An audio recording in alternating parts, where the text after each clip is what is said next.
The year is 1998. Sega's been in a bit of a rough spot.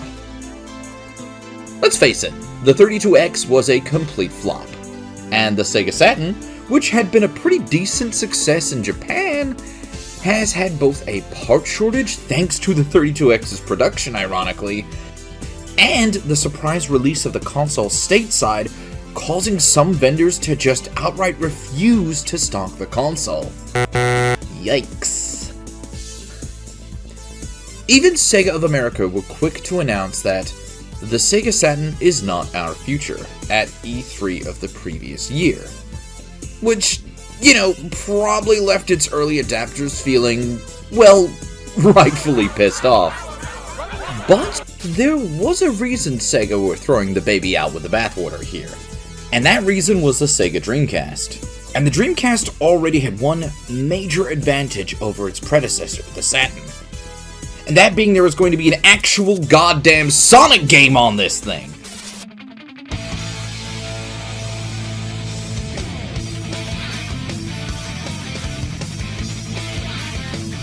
Originally penciled as a Sega Saturn title, Sonic Adventure was one of a staggering 19 titles to release alongside the console. A slick, cutting-edge masterpiece on release that really showed off how solid the hardware was at the time. This game looked amazing and won back a ton of wayward Sega fans who had been left out to dry from the Saturn's downfall. Fast forwarding to now, and revisionist history has been pretty unkind to Sonic Adventure 1, with every mouth-breathing video game journalist spouting Sonic's rough transition into 3D. Which, I don't know if you guys are seeing the same thing I am, but this is a seriously dogshit take. Look at this game compared to other games that were dropping the same year.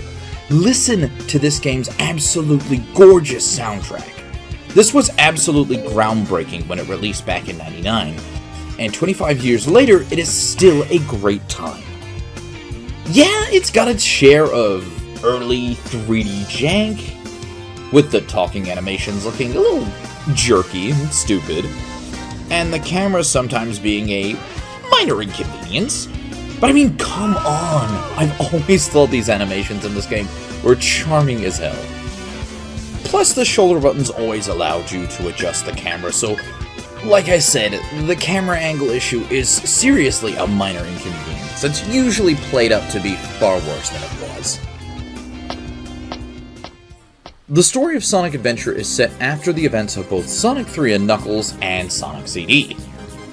And, I assume Sonic 3D Blast too? But that's never mentioned. Doctor Robotnik is once again hunting for those 7 elusive Chaos Emeralds. Well, not as elusive as you might have remembered. They're just chilling at the end of zones now. But instead of using them in some kind of giant doomsday machine, he's got this guy. You know nothing, fool! It's Chaos, the god of destruction! What, this guy? This is your god of destruction? I don't know, man, you're not selling me on this. He kind of just looks like he's made out of gummy candy or something. It's like he's squishy. Yeah, okay, a bunch of Station Square police officers opened fire on him in the first cutscene. But he's... Oh no! Our weapons are useless! Well, he's water. He's made of water. Like, of course the bullets aren't gonna do anything. Why didn't any of those cops hit him with a fucking sponge or something? No way! I can't believe this! But the more Chaos Emeralds he absorbs, the bigger and badder he becomes. How Eggman managed to recruit this weird little moist boy is anyone's guess. But it's up to Sonic and his friends to swipe those emeralds out from the good doctor's hands and save the day. The game has 6 campaigns to play through. Sonic, Tails, Knuckles, Amy, Big, and E102 Gamma, with a final 7th campaign unlocked once all of the others have been completed. Well, I say a 7th campaign, but it's essentially just a series of cutscenes that lead up to the game's supersonic fight. Sorry if this is a spoiler for you, but I mean, you see perfect chaos in the intro. This game's 25 years old. I mean, you had to know this was coming. Each campaign has a different playstyle to its action stages, and is broken up with a sprinkling of minigames and other hub world traversal. And can I just say that I love the hub worlds in Sonic Adventure. Station Square specifically, but also Mystic Ruins and the Egg Carrier are actually a lot of fun to just traverse and goof around in, each having their own Chao Garden, as well as several hidden emblems to collect. I really wish more Sonic games would have hub worlds again. Well, like, you know, outside of Sonic 06. But we'll get to that in due time. All in due time. For now, let's talk about those 6 campaigns. First up, we have Sonic's campaign. Oh yeah! This is happening! Which is the most, well, straightforward of the bunch. The usual goal to his action stages are just reaching the goal ring or capsule at the end of every stage. It's simple, fun, and to me, a perfect slice of 3D platforming. Sonic's action stages have a ton of memorable gimmicks and personality.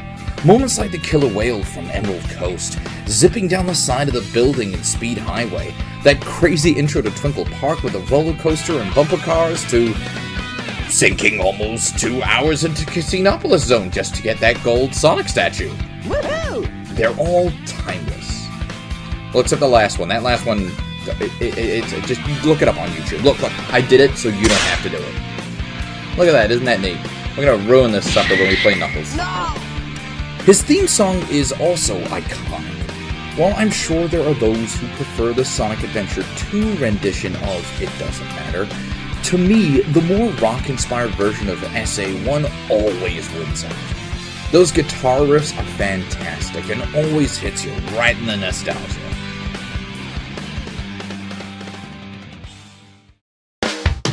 Next we have Tails' campaign. Here I come, Sonic! Which are essentially a series of races. When I first played this game and was trying to kind of figure out how to control characters in a 3D space, these were actually kind of challenging. Hearing Sonic constantly slam me with that "See you later, Tails!" was borderline grating. But these days, they're shamefully pretty easy, with Tails' flight-based shortcuts usually making the challenge itself completely trivial. Like, I was usually finishing levels in like a minute or less for Tails. Though the final stage, racing against Robotnik, was pretty fun. I find it funny how quickly at the start of that stage, he sort of threateningly is like, You think you can keep up with me? only for like half a second he literally is like, What? He's caught up? like, I mean, no shit, dingus, we're starting next to each other. I mean, come on. His theme song, Believe in Myself, fits the character perfectly, trying to get out of Sonic's shadow and to be his own hero. This song and mindset was really setting Tails up to strike it out on his own. Like, you know, until Sonic forces regress the character into nothing. Tails' campaign is probably the second longest in the game. It's got a lot of fights that Sonic does, it has most of the stages Sonic does, so it feels like a little bit of a, like, repeat if you play them one after another, but again, I'm not gonna complain, it's longer than most of the other characters in this list. Okay now, where's the treasure? Knuckles' campaign is also a lot of fun, with his action stages all serving as a series of treasure hunts. Rather than having a linear run to the finish line like the previous 2 characters, Knuckles is instead hunting down pieces of the Master Emerald. And these are honestly a nice change of pace. They're a little more basic than Sonic Adventure 2's treasure hunting stages, but these were the originals that laid the foundation for its sequel, so it gets a pass. My only real complaint with these stages are, some of the maps are just super small. Like, I've had some stages load me in and 2 emerald shards were already blinking on my indicator. His theme song, weirdly just named Unknown by ME, is honestly pretty great as well. Its lyrics get memed on kinda hard because of the whole "unlike Sonic, I don't chuckle" bit. Because, like, I mean, come on, how many times did this smug asshole chuckle back in Sonic 3 and Knuckles? Oh no. Though, unlike Sonic's theme, I do kinda prefer the remix theme used in Sonic Adventure 2. The SA1 version is fine, don't get me wrong, it just feels feels a little more slow to me, whereas the SA2 version just has more layers to it, which I kind of think helps with the overall vibe. Then we have Amy's stages. It's my turn now! Which are fairly similar to Sonic and Tails' gameplay, with you just trying to get to the end of the action stage. But this time you've got a super pissed off pursuer enemy after you the whole time. You know, if you're familiar with Resident Evil, think like Mr. X or the Nemesis. But like, always on you. All the time. On your ass. Okay, that makes these stages sound like way more stressful than they like really are. Truth is, you can stun this guy with your Pico Pico hammer for some much needed breathing room. Like, he isn't that much of a threat, but it's just usually easier to run from him and let him lose you. Her campaign is kind of lacking in bosses, admittedly, with her only boss, in fact, being that aforementioned pursuer robot, Zero, who is apparently part of the E100 series. The more you know. Amy's theme song is, well, like, it's okay. There's a few lines in there that genuinely make me raise an eyebrow in concern. Won't mind painting myself blue for you. What? What? What? Stinks look so cute. I had to shave it. What? That one always has me like, what am I listening to? This is bad. I remember when I first heard the theme, I hated it, but it felt way too over the top for me. But as time's gone on, I have grown to kind of enjoy it, admittedly. Like, it does encapsulate what Amy's character was in the early 2000s. And while I think we can all agree that she is a lot more developed now and better for it, there is something oddly nostalgic about it.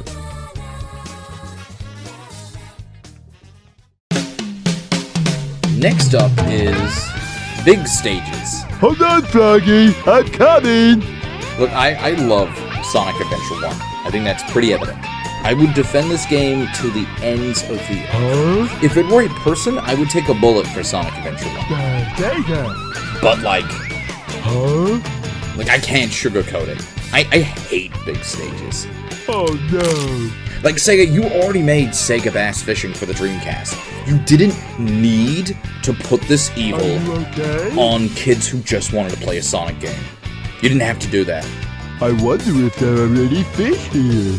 Maybe it's just because the game was initially conceived as an RPG. Maybe someone at Sega just really, really fucking loves fishing. But whatever the reason, big stages are fishing stages. Whoa! Shut the fuck up! You just plant your fat ass and try to fish up Froggy. Based. No variety. No real skill. It's a test of patience. Did Froggy escape the line? Well, too bad. That's a death. Now, you don't lose any rings or anything. No. You just straight up give up on the life and die on the spot. Snake, are you okay? Snake?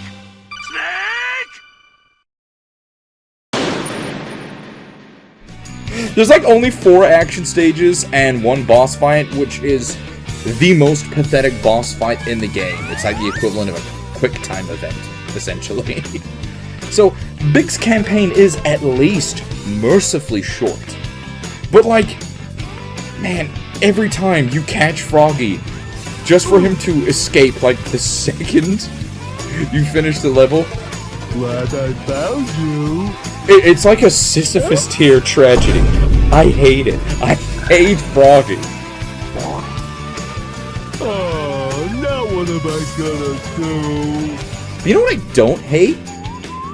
Big's theme song. Like I feel like I should hate it after complaining constantly about these stages, but I don't know, it's just a very chill, upbeat, lazy day tune. It always manages to put a stupid smile on my face. Maybe because of how hard they went on that damn slide whistle, boy.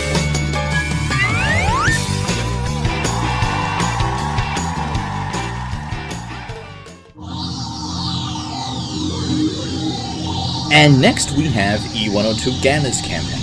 Resistance is futile. Which is kind of a shoot-'em-up time trial hybrid. You essentially lock on to multiple targets, fire away to rack up points, and increase the timer for the stage. Yeah, Gamma's stages have like a time limit. Like, other characters' stages have the time limit ticking up just to tell you how much time has passed.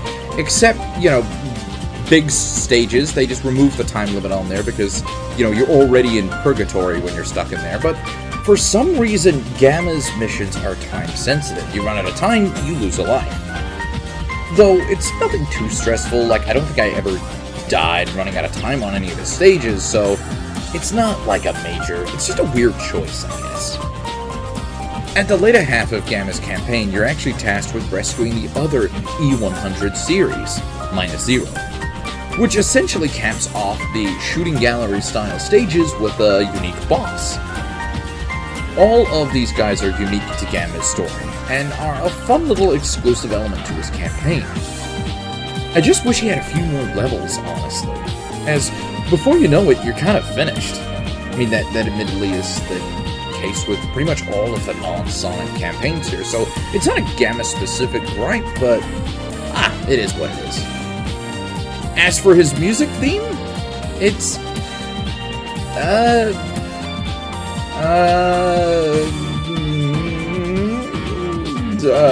kind of a nothing burger? Which is a bummer, as every other character's theme has so much personality. Maybe that was the point of Gamma's then.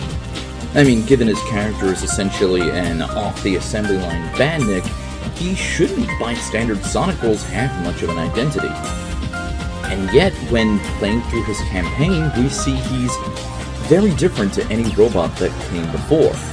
He gains free will and an understanding of what he is, which is why he was driven to rescue his brothers. I always sort of hoped that Omega was constructed out of Gamma's remains, if only so he could live on in some capacity from Sonic Adventure events. But this doesn't ever appear to have been the intent from Sega.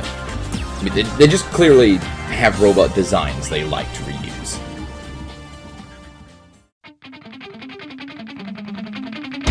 And finally, we have the Super Sonic campaign. Time for some supersonic speed! Which, if you remember, I kind of mentioned before, is essentially just jumping between the hub worlds until you reach the final conflict of the game, a boss battle against Perfect Chaos. But damn if that fight doesn't go hard. It goes so hard, in fact, that they make you do it twice. Yeah, I don't know why either. Like, they could have just lengthened the life bar or given him more of a fleshed out second stage, other than just, oh, we changed the music, and this time his energy bullets are yellow instead of pink? Ooh! But it does the job perfectly of capping off this fantastic game. Outside of the main campaign, each action stage also has multiple acts to unlock additional emblems via the trial mode. And boy, are there a lot of emblems in this game. In the original Dreamcast released, you didn't really have a lot of reason to collect them all, outside of the completionist feel-goods you get for having them all, if you cared remotely about that kind of stuff. But with Sonic Adventure DX, not only do you unlock bonus Game Gear titles with them, you know, before Sega would charge you for these little ROMs in other inferior games, but you also unlocked Metal Sonic for a final reward. Sure, he's just a Sonic reskin for Sonic action stages, but hey, this was totally cool. At least it looked totally cool from YouTube videos. Look, I never got every emblem as a kid. I was a scatterbrained little skunk when this game dropped, even with its re-release on the GameCube. But now I'm older and wiser, and I'm sure that I can do it. This time Shall be different! 1 hour later. And I failed. My knees are sore and I'm tired. Let's move on, shall we? The other thing Sonic Adventure was famed for creating were the Chao and Chao Gardens. Aside from their role in the Sonic Adventure narrative, Sega essentially designed these cute little virtual pets for players to care for and raise between stages. and they were a pretty big hit amongst fans at the time. So much so that pretty much every time a new Sonic game drops, fans immediately jump to ask about the Chao Garden inclusions. Like, seriously, Sega, with how big Frontiers was, you seriously couldn't squeeze a Chao Garden in there? No. Why? Chao have 5 raisable stats in power, speed, flying, swimming, and stamina, with 2 hidden stats of both luck and intelligence. Though increasing these is a bit of a challenge. In Sonic Adventure, you can raise these stats by giving your Chao animals that you rescue from defeated enemies and action stages. And if you're an achievement hunter, you're going to want to at least put the effort into 1 Chao, because there are several emblems attained only through Chao racing. I've always loved raising Chao, though in the original Dreamcast release, it was a lot more tedious. Though some of the quality of life improvements from Sonic Adventure 2 did eventually get added to the Sonic Adventure DX port of the game. But personally, I still feel like raising Chao in Sonic Adventure 2 is the better, more fun experience. And honestly, Chao are such a big topic, I think they could make for a fun little video of their own. If you guys would want to watch that, please leave a comment and let me know. But for now, let's move on. Sonic Adventure has always held a special place in my heart. It was the first Dreamcast game I ever owned. Ironically, I owned it even before I had the actual console to play it on. My dad had bought it thinking it would work on the Sony PlayStation. Which, obviously it wasn't gonna, but when he was gonna return it, I was straight in there with the, Or, Dad, you and Mom could always buy me a Dreamcast. For my birthday? And Christmas? Please? Mom specifically knew how much of a Sonic fan I was, so they agreed, and eventually, it would be the first Dreamcast game I'd ever play on the console of Christmas in 2000. Yeah, I still had to wait like a whole year to play it. Skunks are a frugal people. We're not exactly flushed with cash, but that lead up only made it overwhelmingly more exciting when I finally got to play this game, after what felt like forever. So, that begs the question, should you play Sonic Adventure 1? And I think the answer is obviously yes, 100%. This game is a ton of fun, and it's pretty cheap to pick up, honestly, be it via physical media or on Steam. I bought copies of it for both the Sega Dreamcast and the GameCube back in the day, but for filming this video, I ended up buying the Steam release. And I have to say, Cybershell was right on the port job they did for the DX. It is a hot mess, so definitely check out PKR's mod installer that utilizes a ton of modders' work to bring the game as close to the original Dreamcast experience as you can. I love the control style of SA1 and SA2 games, and wish we'd get more games like this instead of the more commonplace boost formula games. Though that is coming from the skunk who prefers their Resident Evil games with fixed camera angles over full 3D environments. So, what do I know? Your opinions may vary. And like a lot of my quick take videos previously, I've hidden a CD key for this banger scattered throughout the video. So, if you were on the fence on giving this 25-year-old Sonic game a try, why not try it for free? And that's about it. Thank you everybody for watching, liking, commenting on my content. Have you played Sonic Adventure or the DX re-release? Do you prefer it or its sequel, Sonic Adventure 2? Let me know in the comments. And until next time, my fellow friends and Mobians, take care of yourselves.